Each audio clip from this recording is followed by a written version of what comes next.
Hattie Blackwood stood one day late on the New Mercy platform, with rainwater dripping from her bonnet brim, and the whole town watching the man who had promised to marry her ride away with someone else. Her valise had split open at her feet, spilling 2 worn dresses, a Bible, and the white gloves she had saved for a wedding that was already over. No one offered bread, shelter, or a kind word.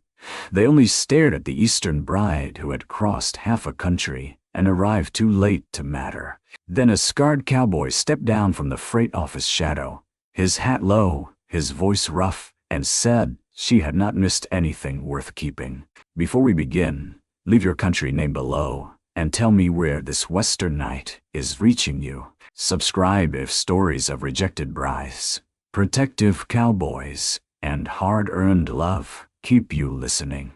The first thing Hattie Blackwood noticed was not the mud, though it had swallowed the hem of her traveling dress and worked its cold way through the cracked sole of her right shoe. It was not the ache in her stomach, though she had eaten nothing since a dry biscuit the night before. It was the white glove lying in the puddle beside the platform, its fingers spread as if it had been reaching for help and drowned there. She stared at it, because she could not bring herself to look after Silas Pike. Silas had come to the station in a black coat gun shiny at the elbows, with a woman beside him whose cheeks were round and pink from supper. The woman had a gold ribbon pinned to her bonnet, and one hand resting, bold as law, upon Silas' sleeve. "You are late," Silas had said. Hattie had tried to answer.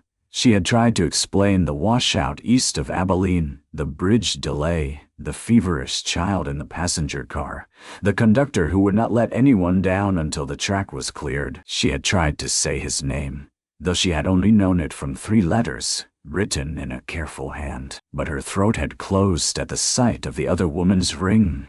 "One day," Hattie whispered. Silas looked toward the gathered townspeople, as if they were a jury, and he a man forced to speak plainly. "A man can wait for a train. He cannot wait forever for a wife." The woman on his arm smiled with her mouth, but not her eyes. Someone near the hitching rail muttered, "Eastern girls think the sun stops for them." Another voice said, "Mail order bride comes late and finds the order cancel." Laughter moved through them, small and mean as burrs. Hattie bent to gather her things. Her valise had burst open when it fell from the porter's cart, and now the contents lay in the mud for every stranger to judge. 2 cotton dresses, a hairbrush with 3 missing teeth, her mother's Bible wrapped in oilcloth, a packet of letters tied with blue thread, the white gloves she had saved from a church charity box back in Pennsylvania, telling herself they would make her look like a bride even if the rest of her did not. One glove had fallen into the puddle. Silas glanced at it, then at her. "I sent word to the hotel that I no longer require the room.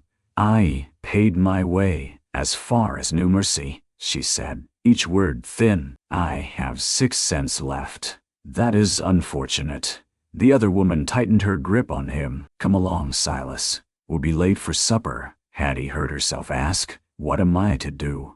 Silas' face hardened, perhaps because a part of him was ashamed and did not like the feeling, the same thing any woman does when she misses her chance. Make peace with it. Then he turned his back. The wagon wheels sucked through the mud. His bride looked once over her shoulder, not with pity, but with relief, as though Hattie were a storm that had passed them by. The townspeople began to drift away, disappointed that there would be no louder cry. No fainting, no scene worth retelling with embellishment. Hattie remained on her knees beside the open valleys. She had crossed too many miles to weep in front of them. She had sat upright in crowded train cars, while men smoked and babies cried. She had slept with her hand wrapped around the handle of her bag. She sold her mother's locket in Harrisburg and her winter shawl in St. Louis. She had answered Silas Pike's advertisement, not because it sounded romantic, but because it sounded honest. A dry goods clerk in need of a steady wife. A small town. A room over a shop tile. Church on Sundays. Children, perhaps, if the Lord allowed. She had not come west dreaming of roses. She had come because there was no one left back east to notice whether she lived or die. Now New Mercy had noticed her only long enough to laugh. The station agent cleared his throat from the freight office doorway. "Miss, you can't leave your things there. Evening train's due to move freight." Hattie gathered the dresses with stiff fingers. Mud smeared the cuffs. She wiped the Bible clean with her sleeve. When she reached for the glove in the puddle, a boot stepped near it. Not on it, near it. The boot was worn black leather, scarred at the toe. The man above it was tall, lean, and still in the way of someone used to taking up little space despite his size. A dark hat shaded his eyes, but it could not hide the deep mark running from his left temple down along his cheek, disappearing into the short beard at his jaw. The scar pulled slightly when he spoke, giving his face a severity he might not have chosen. "You'll ruin your hands in that cold mud." Hattie looked up. She was too tired to be afraid, though something in the man's voice made the remaining townspeople quiet. "I have already ruined my future," she said. His gaze moved to Silas Pike's wagon disappearing down the street. "No, you just lost a poor bargain." She let out a breath that might have become a laugh if there had been any joy in it. "You know nothing about me. I know a man who shames a woman in public is worth less than the mud he leaves her kneeling in." A woman on the boardwalk gasped softly. The scarred cowboy bent, picked up the white glove from the puddle, and wrung it once with his broad hand. He did not hand it to Hattie, as if presenting charity. He laid it carefully across the top of her Bible. "My name is Zachary Voss," he said. "I run cattle 12 miles north along Bitter Root Creek." Hattie had heard that name whispered moments before, when he stepped from the freight office shadow. "Voss," someone had said, "keep clear." Fire took half his face and all his manners. She pushed herself to her feet, swaying when hunger and humiliation met inside her. "I did not ask for your name." "No, Mom. And I am not looking for another man to solve what the last man broke." His eyes did not soften, and somehow that was easier to bear than pity. "Good. I am not offering to solve you." The station agent coughed again. "Voss, she can't stay here." Zachary looked at him. "Just look." The agent stepped backward into the freight room. Hattie gripped the handle of her valise. The broken latch gave way, and the bag opened again, spilling her letters into the mud. She closed her eyes. A murmur passed from porch to porch, window to window. The town had found its story after all. Zachary crouched and gathered the letters before she could stop him. He did not read them. He shook off the mud and tucked them back into the valise with a carefulness that unsettled her more than roughness would have. "You hungry?" he asked. Her pride rose fast. "No." Her stomach answered with a hollow twist that made her knees weaken. Zachary heard it. She knew he did. His scarred face gave nothing away. "There is stew at the freight office," he said. "For drivers, not charity. The railroad owes stranded passengers some mercy, though it rarely pays. I am not stranded." "Where are you staying?" She looked down the street. The hotel porch had 2 men on it, both watching. Beyond it, lamplight warmed windows where other people belonged. "I do not know yet."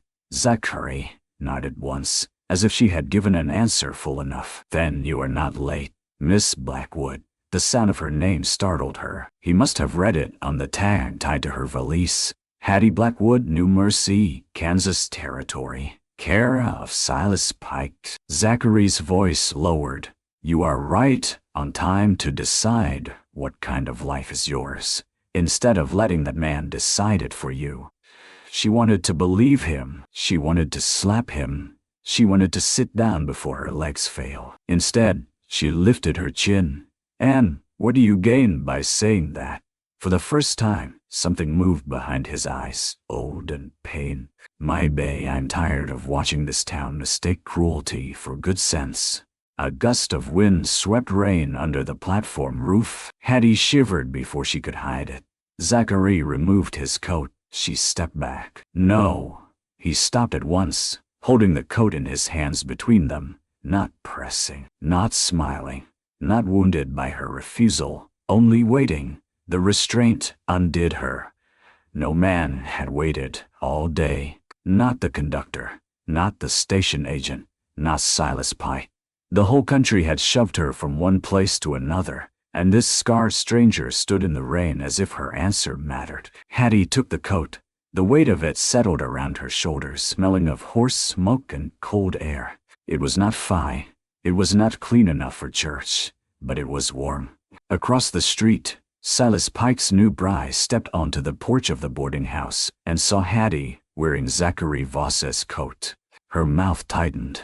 By morning, the town would have words for it. By nightfall, Hattie had none left. Zachary's first act of help went wrong before the stew cooled. He brought Hattie into the freight office through the side door, away from the eyes gathered along the main street, and set her valise beside a stack of grain sacks. The room smelled of damp rope, coffee grounds, and iron from the stove.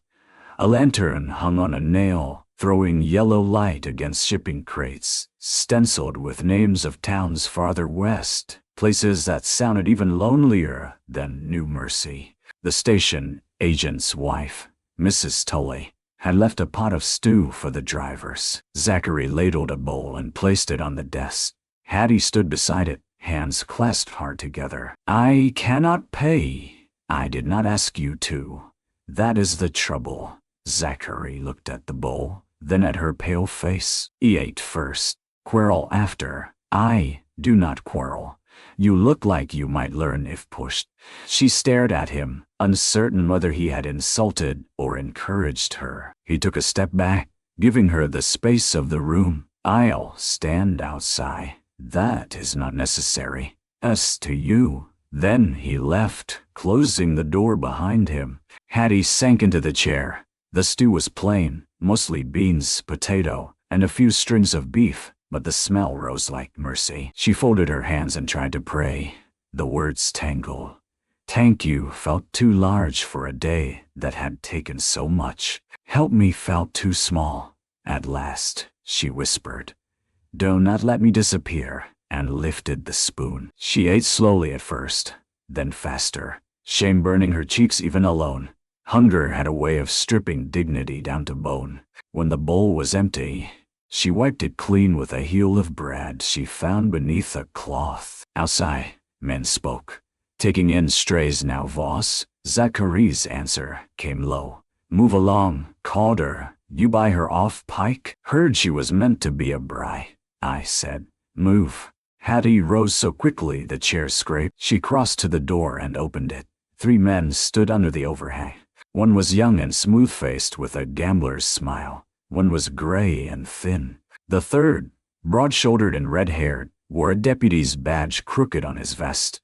He looked Hattie over in a way that made Zachary shift half a step in front of her without seeming to. "I am not bought," Hattie said. The red-haired deputy grinned. "Never said you were, miss. Just wondering what Voss expects in return for supper and a coat." The words struck the place Silas had left raw. Hattie pulled Zachary's coat from her shoulders and thrust it at him. "I expect nothing from him, nor he from me." Zachary took the coat, but did not put it on. Rain darkened his shirt at once. Deputy Calder laughed. "Proud thing for a woman with mud on her skirt." Zachary moved then. Not much, only 1 step, but the deputy's laugh died as if cut. "You speak to her again like that," Zachary said, "and you will do it without teeth, threatening the law. No honor, correcting a mistake before it becomes one." The gray man muttered, "Voss, leave it." Hattie felt every eye in the street turn their way again. The help she had accepted, however briefly, had become a rope around her. She had wanted bread and shelter. Now she had gossip and a dangerous man standing in her defense, which in New Mersey might be worse. She gathered her valise. "Thank you for the meal. I will go to the church." Zachary turned. "Church is locked at sundown. I will sit on the steps. In this rain, I have survived worse weather than rain. Not hungry, not stranded, not cold," he said quietly. "You have a powerful way of not needing what you need." Her cheeks flamed. "And you have a powerful way of making kindness feel like a debt." That struck him. She saw it, in the slight stillness of his jaw. For a moment, she expected anger. Men did not usually care for truth unless they had spoken it themselves. But Zachary only nodded. Fair enough. The deputy gave a little whistle. Well, now. She's got claws. Zachary did not look away from Hattie. Mrs. Vale runs the wash house behind the mercantile. She sometimes lets women sleep in the drying room for a nickel if they help fold sheets. I can ask. I have 6 cents. Then you can pay your own way. She held his gaze. There it was. Help with the pride left standing. Why would Mrs. Vale listen to you? She owes me for beef. And if she asks why you are arranging rooms for a rejected bride. His scar twisted as his mouth tightened. I'll tell her because the town forgot its manners. Hattie wanted to say no again. It sat ready on her tongue, familiar and bitter. But the rain blew across the platform. Her shoe was split. Her hands trembled from the food now settling an empty stomach. All right, she said. Mrs. Vale was a widow with iron gray hair and sleeves rolled to the elbow. She looked Hattie up and down, then looked at Zachary's wet shirt. This you're doing? She asked him. No. Most trouble near you is. This trouble arrived by rail. Mrs. Vale snorted. Everything troublesome does. Hattie stiffened. I can wash, mend, sweep, and keep accounts. I asked for none of that. No, Mom, but people often decide what I lack before asking what I know. The widow's eyes sharpened with something close to approval. Drying room's warm. 5 cents for the night. 1 cent if you fold what's on the rack before breakfast. Hattie opened her small purse and removed a nickel. Her last cent remained inside, copper and useless. Zachary said nothing while she paid. That silence mattered. The drying room was narrow, with sheets hanging from lines overhead, and the clean, damp smell of Lysol pressed into every board. Mrs. Vale gave Hattie a towel, a basin, and a look that warned against tears. After Zachary left, Hattie sat on the cot among the swaying sheets and listened to rain ticking on the roof. She could still feel the shape of the town's eyes. She could still hear the deputy's question, what Voss expected in return. She had been foolish before, not romantic foolish, though perhaps that would have hurt less. She had believed a contract could be kinder than loneliness. She had believed a man who wrote steady letters might keep steady faith. She had believed arriving one day late would earn concern, not replacement. A knock came at the outer door. Mrs. Vale's voice carried. What now, Voss? Hattie froze. Her trunk, Zachary said. Railroad left it in the freight pile. I can carry a trunk. She should have it tonight. You planning to stand in my washhouse doorway till morning? No. A pause. Then Mrs. Vale said, you pity her. Hattie held her breath.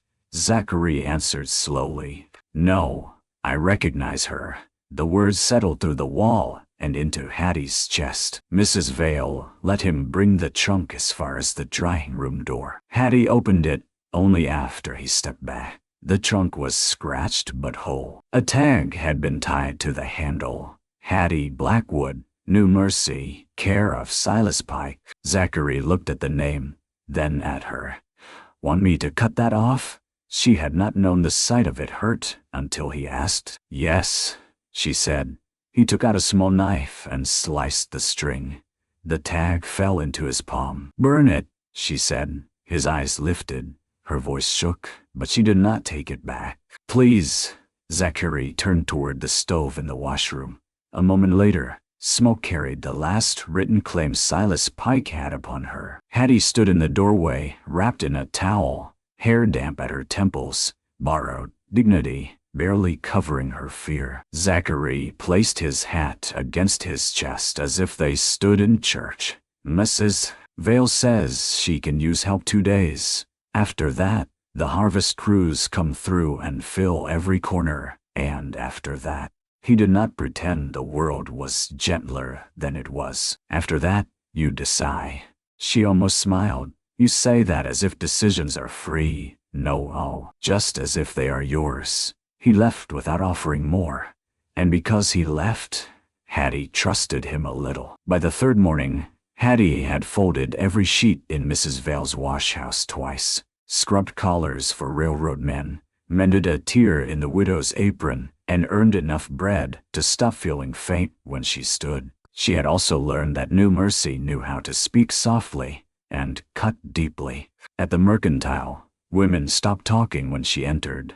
At the pump, a boy asked if Eastern brides could be returned like damaged goods, then ran when Mrs. Vale cuffed the air near his ear. At church on Wednesday evening, no one told Hattie she could not sit in the back pew, but no one moved to make room either. She stood until Zachary Voss entered late, saw the shape of things, and sat alone on the very bench where people had refused her. Only then did two girls scoot aside. He did not look at Hattie when he did it. That, too, mattered. The opportunity came on Thursday, carried in by a dust-colored ranch hand with a bandaged wrist and panic in his eyes. "Mr. Voss?" he called into the washhouse yard, though Zachary was not there. "Miss S. Vale, you seen him? He bought coffee at Finch's," Mrs. Vale said. "What have you broken now?" "I, not me. Cook left." Mrs. Vale wiped her hands on her apron. "Again," said the ranch was cursed. Mr. Voss was impossible, and the roof leaks over the stove, all true in varying amounts. Eli groaned. "We got men coming for branding. No cook, no bread, no coffee worth drinking. Mr. Voss'll feed us jerky," and silence. Hattie stood beside the rinsing tub, hands red from hot water. "How many men?" Eli looked at her, as if he had forgotten women could speak. "8 regular, 12 more by Saturday." Mrs. Val's gaze slid to Hattie. "You cooked back east for a boarding house after my aunt died. Before that, for my father's print shop when he took sick. I can stretch beans, bake bread, salt pork, make gravy without much meat, and keep men from complaining by feeding them before they start." Eli brightened. "That sounds like scripture." Mrs. Vale leaned close. "The Voss Ranch is not town work. It is 12 miles of bad road, and one man who would rather swallow nails than ask help twice." "I need wages," Hattie said. "You need safety more." Hattie looked toward Main Street, where Silas Pike's new wife was stepping from the dry goods store with a bolt of blue cloth. Silas held the door. He saw Hattie and looked away too quickly. "Safety is not always where people approve," Hattie said. Mrs. Vale studied her. "No, it is not." When Zachary arrived an hour later, he refused before Hattie finished offering. "No." She stood in the washhouse yard with her bonnet tied firmly under her chin and her mended valise at her feet. "You have not heard my terms." "I heard enough. You need a cook." "I need rain in July and 10 more calves come spring." "Need does not mean I take what is unwise." "Unwise for whom?" His eyes darkened. "For a woman already being talked about." "I am being talked about while folding sheets. At least on your ranch I would be paid." Eli, behind Zachary, gave an eager nod until Zachary turned and silenced him. Hattie continued, though her courage beat unevenly. "I will work for 2 weeks. Wages in coin, not credit. I sleep in a separate room with a bolt on the door. I owe you nothing beyond honest labor.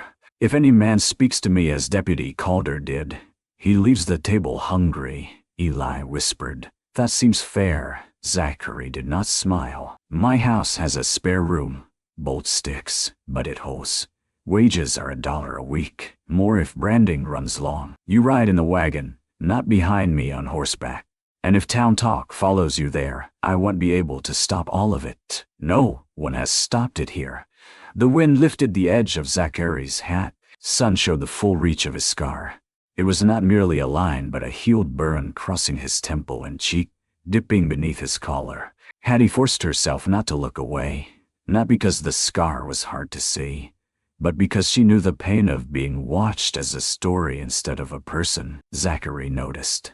His voice lowered. "You sure?" "No," she said, "but I am certain I cannot stay where I'm pitied and starved by turns." So Hattie Blackwood left New Mercy in Zachary Voss's supply wagon just after noon, seated beside sacks of flour, coffee, salt, and nails. The town watched her go as it had watched her arrive. Only this time, she sat upright, hands folded over her patched gloves, not hiding. The road north ran over open prairie, washed clean by the storm. Grass bowed under the wind in long silver waves. Meadowlarks rose from fence posts. Far off, cattle grazed like dark stones scattered by a giant hand. Hattie had imagined the west as empty, but it was not. It was wide, and the difference frightened her. Empty meant nothing could find you. Wide meant anything might. Zachary drove with both hands on the reins. He was not a talkative man, but his silence had changed. At the station, it had stood between her and shame. Now it simply rode beside her. After several miles, he said, "Pike Road to 3 women." Hattie turned. Zachary kept his eyes on the team. "You were not the first," he considered. "Maybe not the last." He wanted a wife before Harvest Social. Said a married man, looked more trustworthy for a loan. Hattie felt the words like cold water. "You knew." "I knew," he advertised. "Did not know your name. Did not know he would discard one woman because another train arrived first. Why tell me now? So you do not build a temple to a man who was only a locked door." She looked at the horizon until it blurred. "I am trying not to hate him. Hate is heavy.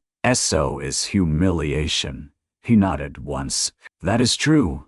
The Voss Ranch appeared near evening, set in a bend of Bitterroot Creek where cottonwoods leaned over the water. The house was weathered gray, 2 stories, with a porch that sagged at one end. A barn stood beyond it, roof patched in 3 colors of tin. Chickens scattered from the wagon wheels. A yellow dog barked once, then seemed to reconsider and wag. Eli jumped from the back. "Welcome to the Scar." Hattie looked at Zachary. He gave Eli a flat stare. The young hand flushed. "I mean, folks call it that. Because of the ridge. Not because." "I know why," Zachary said. Hattie stepped down before anyone could help her. Her legs were stiff, but she managed. The house smelled of dust, old smoke, and men who considered sweeping a seasonal hardship. In the kitchen, flour dusted the table. A kettle had boiled dry. The stove door hung open like a mouth. Hattie placed her valise by the wall and rolled up her sleeves. "Where is the larder?" Eli looked towards Zachary with reverence. "She starts right away." Hattie pointed at him. "You start by hauling water." "Yes, ma'am, by dark." Bread was rising under a cloth. Beans simmered with onion, and coffee, strong enough to wake regret, sat at the back of the stove. The men came in quiet, testing her with glances. Hattie fed them without fuss. When one reached for bread before grace, Zachary said, "Hands off." The men withdrew. Hattie bowed her head. The prayer Zachary offered was brief. "Lord, make us grateful and decent. Amen." No one laughed. After supper, the men pushed back full and subdued. Eli whispered that the beans tasted like civilization. Hattie washed dishes at the sink while the house settled. Through the window, she saw Zachary standing by the barn, looking not at her, but at the lamp-lit kitchen as if it were a memory he did not trust. Later, when she went to the spare room, she found the bolt repaired. No note, no speech, only a new screw shining in the old wood. She touched it once before sliding it home. Trust came to Hattie in small measures, the way dawn entered the ranch house, one pail board at a time. It came when Zachary left her wages on the kitchen shelf every Saturday morning, counted exactly, wrapped in brown paper. Though she had not reminded him, it came when the men learned to remove their hats at her table, not because she scolded them, but because Zachary did it first and never failed. It came when Hattie burned her hand on the stove and tried to hide it, only to find a tin of salve placed beside the pump before supper. Zachary never mentioned it. Eli claimed the dog had fetched it. It came when rain returned and water dripped through the roof over the stove. Hattie set a pot beneath it and kept cooking. At breakfast, Zachary stood in the wet patch, looked up, and said, "Roof first today." No man complained of delayed fence work. For 2 weeks, the Voss Ranch became a place where Hattie's work had weight. Bread rose, floors cleared, shirts mended. The garden behind the kitchen, neglected and hard as brick softened under her hoe. She found mint near the creek and hung it to dry. She taught Eli to peel potatoes without wasting half of them. She wrote down stores in a ledger and discovered the ranch had been losing money through poor accounts and too much trust at the feed store. "You are being overcharged for oats," she told Zachary one evening. He stood in the kitchen doorway, freshly washed from the creek, hair dark with water. "How much?" "Enough to buy 2 laying hens by winter." His brows lifted. "So no feed prices?" "No columns. Numbers tell on liars when people want." The corner of his mouth shifted, not quite a smile. "Then tomorrow we ask Finch why his numbers are nervous." "Way, you found it. You own the account. You speak better than I do." That was not true. Exactly. Zachary spoke little, but when he did, men listened as they listened for thunder. Still, the invitation warmed her, not because she needed him to take her to town, but because he did not take her labor and hide the mind behind it. On Friday, they rode to New Mercy with the ledger under Hattie's arm. The town had not improved in kindness during her absence. Women watched her from behind curtains. Deputy Calder leaned outside the jail and tipped his hat too low. Silas Pike stood behind the counter of the dry goods store, his new wife arranging ribbon near the window. When he saw Hattie step down from Zachary's wagon, his face changed. Not regret, irritation, as if a thing he had thrown aside had appeared in someone else, hand-polished clean. Finch, the feed merchant, blustered when Hattie showed him the figures. "Must be a copying mistake. 6 copying mistakes in your favor," Hattie said. "All round numbers. Remarkable penmanship." Zachary stood beside her, silent. Finch looked to him. "You letting your cook handle business now?" Zachary's scar pulled pale when his jaw set. "I am letting the person who found the theft name it." The word theft reached every corner of the store. Finch settled the account. Outside, Hattie felt breathless with victory and fear. "I should not have said so much. You said the right amount. I enjoyed it. Nothing sinful in enjoying a clean shot when you aimed at the truth." She almost laughed. Then Silas stepped onto the boardwalk. "Hattie," he said, as if her name belonged in his mouth. Zachary stopped near the wagon but did not interfere. Silas removed his hat. The gesture looked practiced. "I have been meaning to speak with you. You had that chance at the station. Well, matters were awkward. They were cruel." Color rose in his neck. "I did what seemed necessary. A man in my position cannot be made a fool." Hattie looked at him clearly. He seemed smaller than she remembered. Not shorter, not weaker, but less necessary to the world. "What do you want, Mr. Pike?" His gaze flickered towards Zachary. "There is talk about you staying at the Voss place. There is talk because people prefer it to work. I worry for your reputation." "No," she said softly. "You worry that my reputation survived you." Silas' mouth tightened. "I could still help. My wife needs assistance at the shop. A respectable position. If you conduct yourself carefully." The insult came dressed as charity. Hattie held the ledger closer. "And what would I be paid?" "Room and board to start. Considering your circumstances." "My circumstances are that I work for wages at a ranch that pays them." Silas glanced at Zachary again. "And when he tires of playing rescuer." Zachary moved then, but Hattie lifted one hand, not toward him, for herself. "When that day comes," she said, "I will still be someone who crossed the country and stood back up. That is more than your pity can make me." Silas leaned closer, voice low. "A woman alone cannot afford pride." Zachary's voice came from behind her. "She is not alone." Hattie turned. The words had left him before he could hide from them. She saw the cost in his face. Not embarrassment, fear. Silas saw it too and smiled. "No, is that so?" The boardwalk seemed to hush. Hattie looked from one man to the other, and the old danger returned. A woman's name could be ruined by the shape of a sentence. Zachary had defended her. But defense could become possession in the ears of a town that heard only what it wanted. She stepped back. Mr. Voss means I am employed and protected under his roof, as any honest worker should be. Nothing more is owed to your curiosity. Zachary's eyes lowered slightly, accepting the boundary. Silas gave a shallow bow.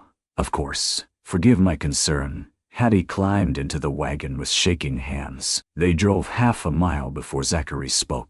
I should not have said that. No, I am sorry. She watched the town shrink behind them. You meant kindness. Kindness can still corner a person. The horses walked on. Dust lifted and fell. After a long while, Zachary said, I had a wife once. Hattie went still. She died before we were truly married in any way that matters. Fever took her 3 months after the wedding. Her name was Ruth. My younger sister, Anna, lived with us then. She was 17. His hands tightened on the reins. The fire came in winter. Stovepipe cracked. I got Ruth out, went back for Anna. Ruth came down. Hattie did not look at his scar. She looked at his hands. I carried Anna out, he said.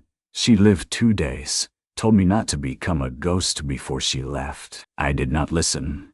The prairie wind moved dry grass along the road.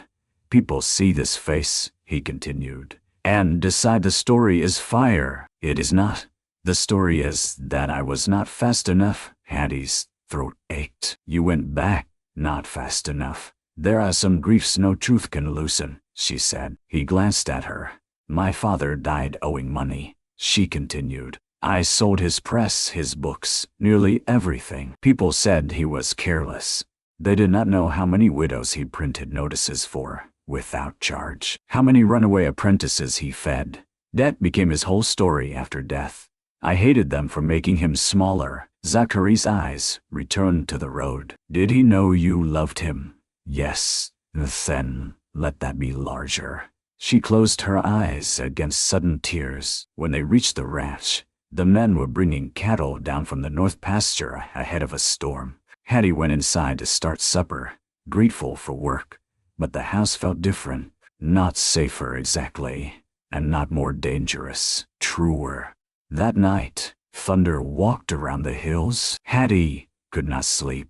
She sat by the spare room window, watching lightning show the barn in flashes. Near midnight, she heard a sound below. Not footsteps. A chair scraping, then silence. She took the lamp and went downstairs. Zachary sat at the kitchen table in the dark, one hand pressed flat to the wood, breathing as if he had ridden hard. The storm threw white light across his scar. You smell smoke, she said. His eyes lifted, unfocused. There is none, she told him. Only rain. He swallowed. His voice was rough. I know, but he did not. Hattie set the lamp on the table, not too close. She sat across from him and began to speak of ordinary things. Beans soaking for morning. The hens refusing the new nest. Eli dropping a whole bucket of nails and pretending he meant to inspect them. Slowly, Zachary's breathing changed. The storm passed. Neither of them named what had happened. Near dawn, he looked at her with a weariness so open, it felt more intimate than any touch. You should not have to sit with my ghosts, he said. No, Hattie answered, but I know what it is to be left alone with mine. The public choice came on Sunday, beneath the church bell and a sky so clear, it seemed impossible anything ugly could happen under it. Hattie had planned not to attend service in New Mercy. The ranch needed bread baked. And truth be told, she dreaded the pews where silence had edges. But Mrs. Vale sent word by Eli that Reverend Sloane's wife was ill, and the church supper needed hands. Hattie read the note twice. You do not have to go, Zachary said. They stood in the kitchen, morning light catching flour in the air. I know. Mrs. Vale can manage. I know that too. He waited. Hattie folded the note. If I only go where I am already welcome, New Mercy gets to decide of my life. Zachary looked at her for a long moment. Then I'll hitch the wagon. The church smelled of beeswax, damp hymnals, and lilac water. Hattie kept to the kitchen room behind the sanctuary, slicing bread, and arranging pickles beside platters of cold chicken. Mrs. Vale worked beside her without unnecessary comfort, which Hattie appreciated. "You look stronger," the widow said. "I am eating regular." "Thou do it." A crash sounded from the sanctuary, followed by a woman's sharp whisper. Mrs. Vale sighed. "Peace on earth.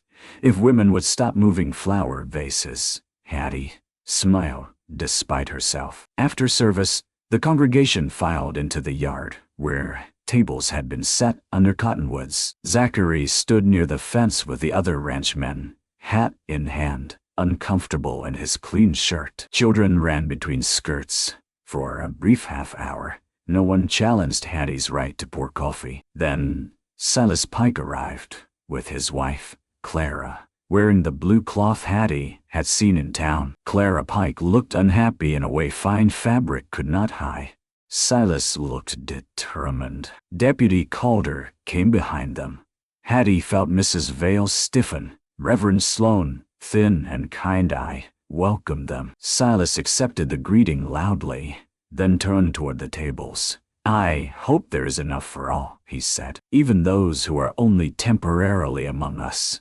The words were mild enough. The direction of his gaze was not. Hattie kept pouring coffee. Silas moved closer. "Miss Blackwood, my wife, tells me you were seen entering Mr. Voss's accounts at the bank yesterday. I deposited wages. Cook's wages. Yes, how generous the cattle business has become." Zachary started from the fence, but Eli caught his sleeve. Not to stop him forever, only to beg him to think. Silas raised his voice slightly. "I speak from concern. New Mercy is a respectable town. We cannot have arrangements that confuse charity, employment, and impropriety." The yard quieted. Hattie placed the coffee pot down before her hands betrayed her. Reverend Sloane frowned. "Mr. Pike, perhaps this is not the occasion." "It is exactly the occasion," Silas said. "Church is where reputations are preserved." Mrs. Vale snapped. "Then yours should have stayed home." A few gasps stirred the tables. Deputy Calder stepped forward. "Careful now." Silas drew a folded paper from his coat. Hattie recognized the blue thread around it before she understood. Her letters, not all. Copies, perhaps, or one she had written before leaving Pennsylvania. The one where she had confessed fear of arriving with too little beauty, too little money, and too much hope. "I kept this," Silas said, "because I feared Miss Blackwood might claim false promises. It shows her eagerness to marry any man who would take her." The yard tilted. Hattie's breath left. Silas began to read. "I do not pretend to be a fine lady. I am plain in face and poorer than I wish to admit." Zachary crossed the yard so fast that men stepped aside. Hattie moved faster. She reached Silas first and took the paper from his hand. Not snatched, took. Her fingers closed over it, and he was so surprised he let go. "That is mine," she said. Silas' face flushed. "You sent it to me." "I sent it to a man I believed honorable. Since he is absent, I will keep it." Deputy Calder caught her wrist. "Now, hold on." The world narrowed to that grip. Before Hattie could speak, Zachary's hand closed around the deputy's arm. "Let go," Zachary said. Calder sneered. "Or what?" Zachary did not hit him. He did not shout. He did something harder. He looked toward the congregation. You all saw him lay hands on a woman for taking back her own letter. No one moved. Zachary's voice carried. "You saw Silas Pike shame her with private words after breaking his own promise. You saw it. So decide what kind of town you are before you take another bite at the Lord's table." Silence fell. Hattie stood with Calder's fingers still around her wrist. She could feel his hesitation. Public cruelty survived best when everyone pretended not to see. Zachary had made seeing unavoidable. Mrs. Vale stepped forward. "I saw." Eli lifted his chin. "I saw too." Reverend Sloane's wife, pale but upright near the church door, said Deputy Calder. "Remove your hand." Calder released Hattie as if burned. Silas tried to laugh. "This is absurd." Clara Pike spoke then, small but clear. "No, it is not." Every face turned. Clara's hands twisted in her blue skirt. "He told me she changed her mind, that he had been humiliated, that I was saving him from disgrace." Her eyes found Hattie. "I did not know you were still coming," Silas hissed. "Clara." She flinched, and that flinch told Hattie more than any confession. Clara continued, trembling. "He said he needed a wife quickly, or the bank would refuse him. He said affection could come later if I proved useful." The churchyard seemed to stop breathing. Silas reached for her arm. "You are confused." Clara stepped back. "I am not." Hattie looked at this woman she had wanted to resent. Clara was not the thief of her future. She was another woman caught in Silas Pike's bargain-making, dressed in blue and fear. Zachary turned to the Reverend. "Does your church have a room where Mrs. Pike can sit?" Reverend Sloane nodded at once. "Yes, my wife needs no charity from Voss," Silas snapped. Clara's chin lifted with sudden strength. "I need distance from you." The words rang like a bell. Deputy Calder muttered, "This is family business." Mrs. Vale stood beside Clara. "Not once a woman asks for help." The public choice moved through the yard like weather. One by one, people stepped away from Silas. Not all. Some looked uncertain. Some looked offended that truth had interrupted dinner. But enough moved to leave Silas standing in a widening circle of his own making. Hattie held her letter against her heart. Zachary looked at her, and she understood that he was asking without words whether she wanted to leave, whether she wanted him to speak, whether she wanted anything from him at all. She looked at Silas Pike. "I came here one day late," she said, voice shaking but clear. "You told me I had missed my chance. I believed you for one terrible hour. But I was not late to my own life. I was late only to the misery you had prepared for me." Clara covered her mouth. Hattie turned to the gathered town. "I have worked for my bread. I have paid for my bed. I have kept my name cleaner than the mouths that spoke against it. I will not ask permission to stand in daylight." No one laughed now. Zachary's eyes shone with something fierce and quiet. Silas' face hardened. "You think Voss will marry you then? Is that the performance?" Hattie felt the old trap open. If she said yes, they would call her schemer. If she said no, they would call her discarded twice. But the answer that rose in her had nothing to do with them. "I think," she said slowly, "that whatever Zachary Voss chooses is his. Whatever I choose is mine. And no man here gets to make a dirty thing of respect." Zachary stepped to her side then. "Not in front. Beside. My choice is plain," he said. "I stand with Hattie Blackwood." The words were not a proposal. They were not possession. They were a place to put her back against, while she kept standing on her own feet. Reverend Sloane removed the deputy's badge from Calder's vest before sunset, after 3 men admitted they had heard him threaten travelers before. Mrs. Vale took Clara Pike into her washhouse until arrangements could be made. Silas left the churchyard alone, his reputation limping behind him. Hattie rode back to the ranch beside Zachary, while the sun lowered red over the prairie. For miles, neither spoke. At last, Zachary said, "You were brave." She looked at her hands. "I was terrified." "I know. Then why call it brave?" "Because terror came along and you still told the truth."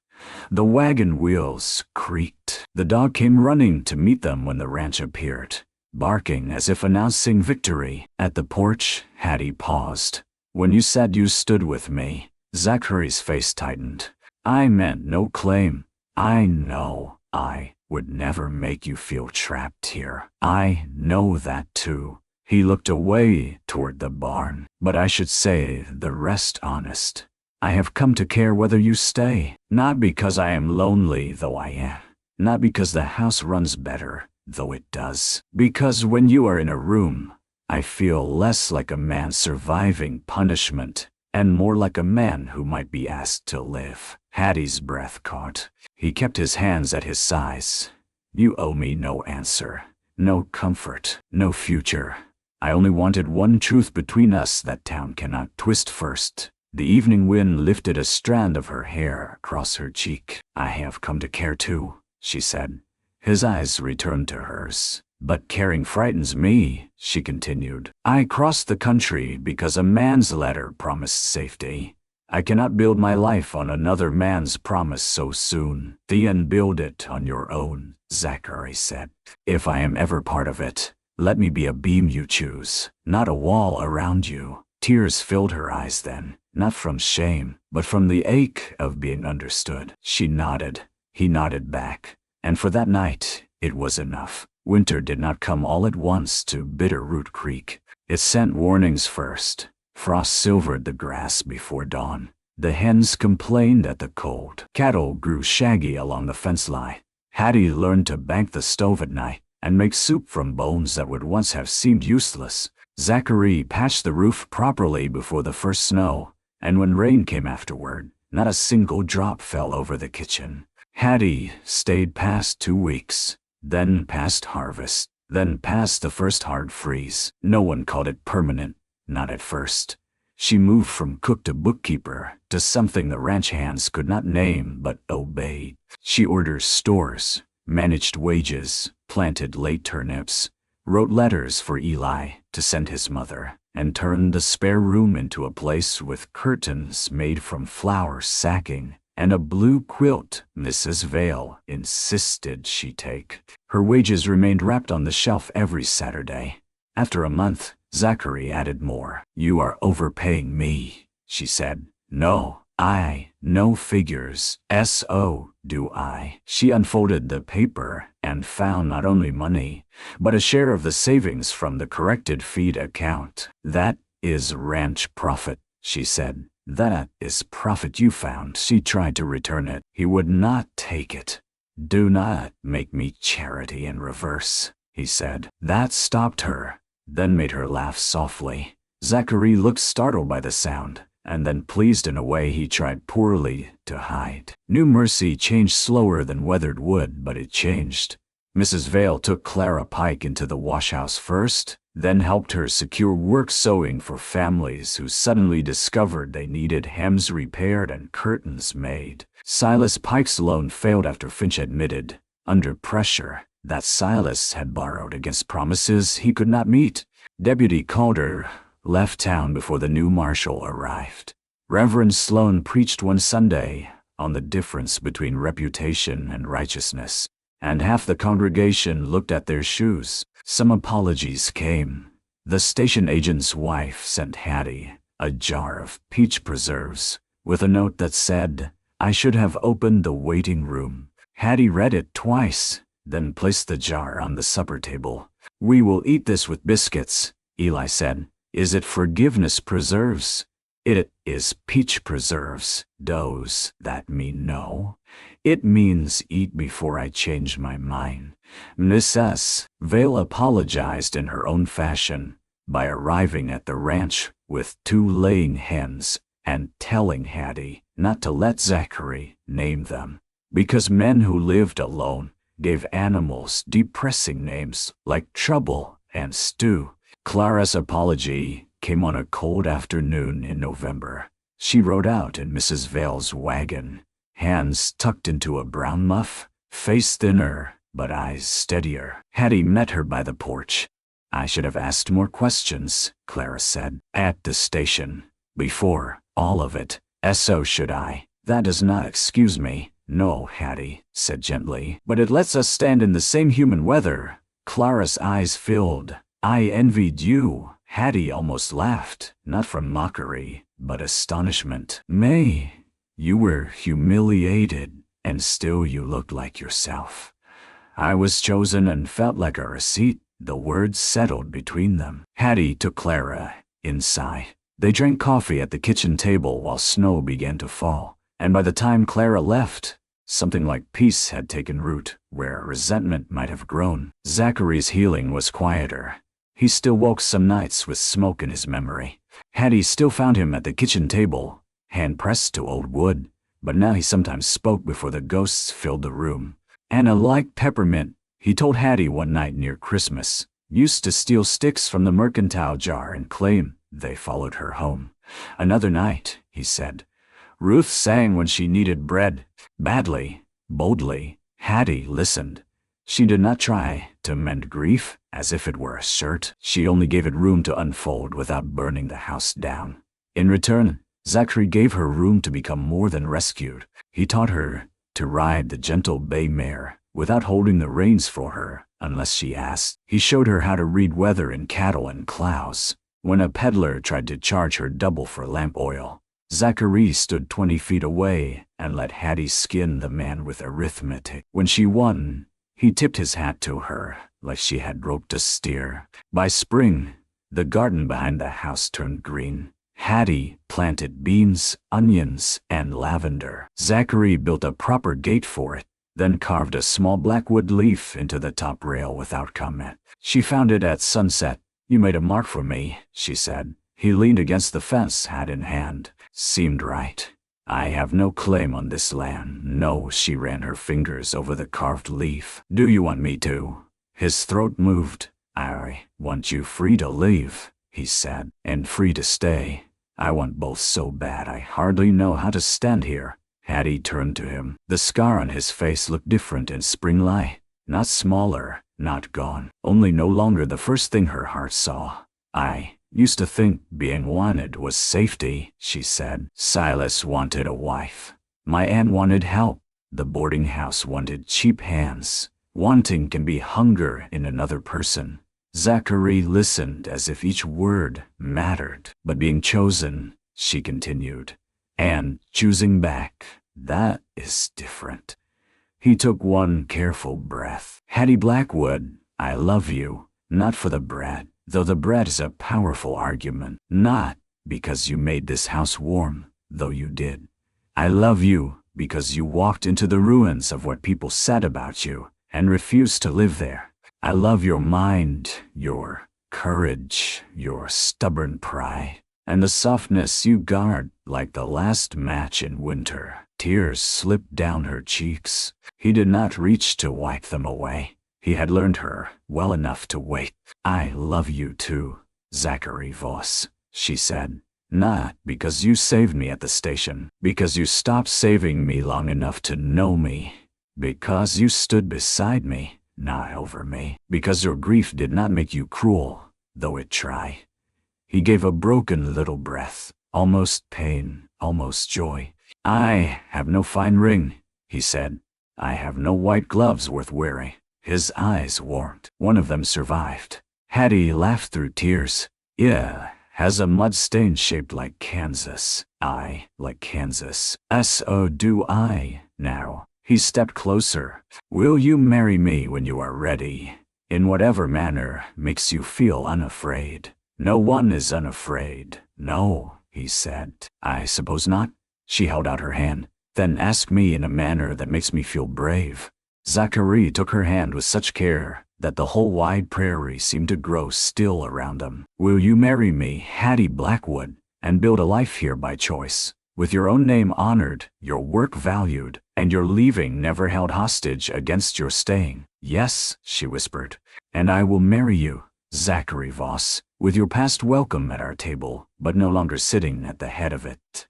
They were married in June, not at the station where she had been shamed, not at the station where she had been shamed, but in the churchyard under the cottonwoods where she has spoken the truth. Reverend Sloane performed the ceremony. Mrs. Vale stood beside Hattie with a handkerchief already ruined. Clara sewed the dress, simple cream cotton with blue stitching at the cuffs. Eli polished his boots so hard they looked confused by their own shine. The whole town came, or near enough. Some came from affection, some from curiosity, some from guilt.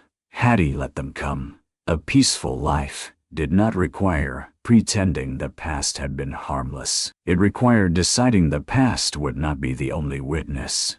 Before the vows, Silas Pike appeared at the edge of the yard. A hush moved through the guests. Zachary's hand tightened once around Hattie's, then loosened, leaving the choice to her. Silas looked older. Failure had thinned the arrogance from him, though not all of it. Miss Blackwood, he said, then corrected himself. Hattie, I came to say I wronged you. Hattie looked at him beneath the cottonwood shade. Once, his rejection had felt like a locked gate at the end of the world. Now he seemed like a man standing outside a home he could never have built. Yes, she said. You did. He swallowed. I am sorry. She studied him long enough to know she did not need his apology to be whole. That made accepting it easier. I hope you become the kind of man who understands what those words cost before he has to say them, she said. Silas lowered his head. I hope so too. He left before the ceremony began. When Hattie turned back, Zachary was watching her with quiet pride. No ghosts? She asked softly. Plenty, he said, but they are sitting in the back today. She smiled. They spoke their vows in clear voices. When Reverend Sloane pronounced them husband and wife, the church bell rang, and the sound carried beyond town, beyond the station, beyond every road that had brought Hattie Blackwood late to one life and right on time to another. Afterward, at the supper, Mrs. Vale placed peach preserves beside the biscuits. Eli declared them definitely forgiveness preserves now. Clara laughed for the first time Hattie had ever heard, light and surprised, as if joy had caught her off guard. Near sunset, Zachary led Hattie to the edge of the churchyard, where the road north waited. The wagon was decorated with wildflowers and 2 ribbons tied by children, who had once stared at Hattie like a cautionary tale, and now followed her, as if she knew where good things were kept. You ready to go home? Zachary asked. Hattie looked toward the station roof in the distance. She could almost see herself there again, soaked, hungry, kneeling beside a broken valise while a white glove drowned in a puddle. She did not hate that woman. She wanted to gather her close and whisper what no one had told her then. You are not forgotten. You are not finished. You are not late to the love that is meant to know your worth. Hattie turned to Zachary. Yes, she said. I am ready. They rode north as evening settled soft over the prairie. The ranch waited with lamplight in the windows, bread cooling on the table, hens fussing in the yard, and a garden gate marked with a carved black wood leaf. Bitterroot Creek shone silver under the first stars. The yellow dog ran ahead, barking at the future like it was something worth chasing. That night, after the guests were gone and the house grew quiet, Hattie found the surviving white glove folded in a small wooden box on the dresser. The stain remained faint and brown, shaped a little like the map of a hard country crossed by faith. Zachary stood in the doorway, uncertain. I kept it because I thought one day you might want proof. Proof of what? That the worst day did not win. Hattie lifted the glove and placed it back in the box. Then she crossed the room to him. Outside, the prairie wind moved gently through the cottonwoods. Inside, the scarred cowboy and the forgotten Eastern bride stood together in the warm lamplight, no longer as rescuer and rescued, but as 2 souls who had walked through shame, hunger, rumor, grief, and fear, and chosen each other without chains. Hattie had come one day late. Zachary had been right. She was right on time.